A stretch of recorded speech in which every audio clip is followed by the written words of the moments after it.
The next matchup we're going across to, though, Tom, NFC South, Jameis Winston revenge game. Please tell me you're buying into Jameis Winston revenge, gonna tear down Raymond J Stadium and ride off into the sunset. I'm not.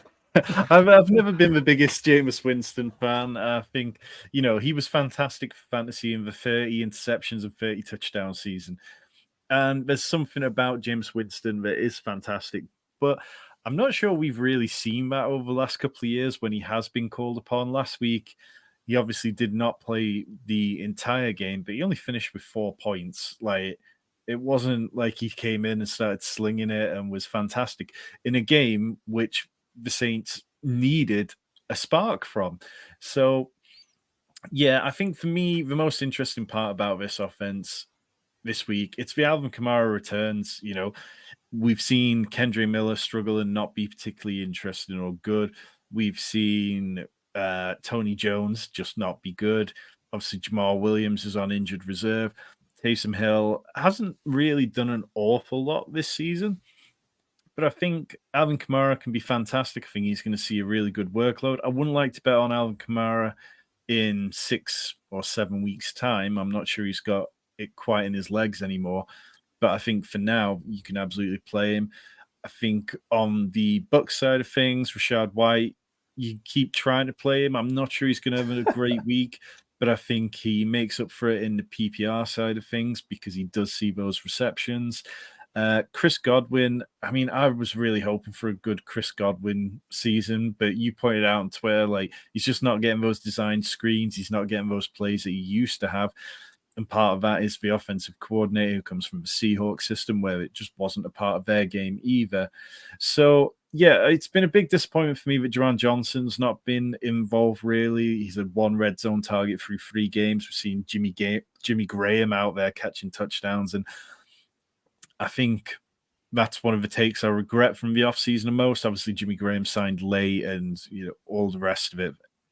It's just not really played out the way I hope. But aside from that, I think, Chris Olave is always worth playing, and that's where I'd probably lean into if I wasn't looking at Alvin Kamara. Yeah, I think the interesting thing on you talking about Jerron Johnson, the Saints have been pretty poor in the red zone, and I feel like something needs to change there. So hopefully that's a case of, oh yeah, we've got this really good tight end that used to play receiver that's been dominant in the red zone previously. Maybe we try and use him a bit more. The guy you didn't mention, Mike Evans versus Marshall Lattimore. It feels like this is probably going to end up in a fight. It does every week.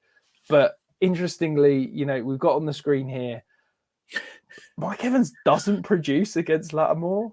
I don't know if I can start him this week. It sounds mad given how well he's been. He's been incredible through 3 weeks. But can you start him as a top 36 receiver this week, Tom? So you look back over those last, 6, 7 games, and the only games where he's really got there have been the touchdowns.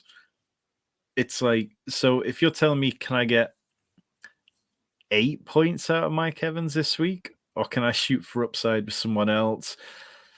We saw Tom Brady wasn't able to turn Mike Evans loose against Marshawn Lattimore.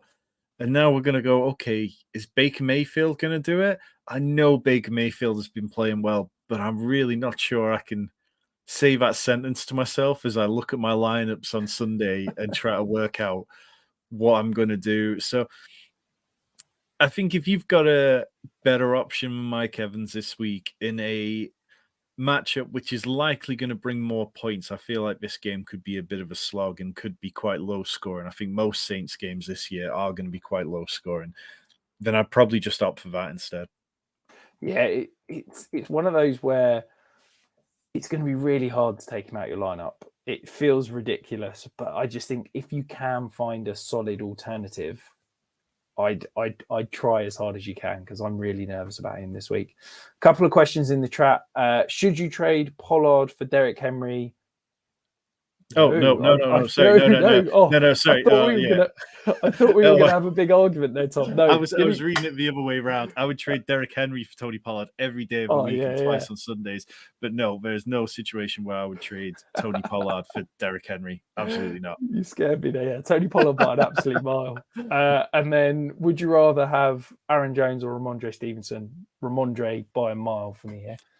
Yeah, absolutely. Ramondre hasn't really kind of got it going yet this season, but I've got every faith in him. And Aaron Jones, he's getting older. Yeah, it's also I get Ramondre's not got it going. Look at the defenses he's played. He's played the Jets. He's played the Cowboys. I can't think of the third team that he's played, but he's played good teams.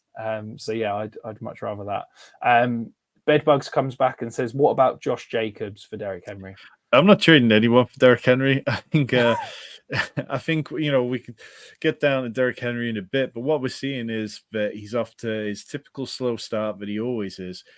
But in Tajay Spears, the Titans have a player who provides a better option than over the last few years. And last week, Derrick Henry played 37% of snaps. Week 2, he played 70% of snaps. Week 1, he only played 47% of snaps. We're seeing that he's just not evading tackles or breaking tackles even at the same rate that he used to be. And he's finished as the RB14, the RB13, and the RB67. Whereas Josh Jacobs, I do believe, is going to get it going sooner rather than later as that offense figures things out. But I think there's probably a bigger chance that Derrick Henry ends the year not on the Titans. Yeah, I think you've hit the nail on the head there. I think the upside for Derrick Henry is being traded. There's some rumors this week that Ryan Tannehill might get traded to the Jets. I think Derrick Henry is more likely to get traded by the Titans than Ryan Tannehill right now.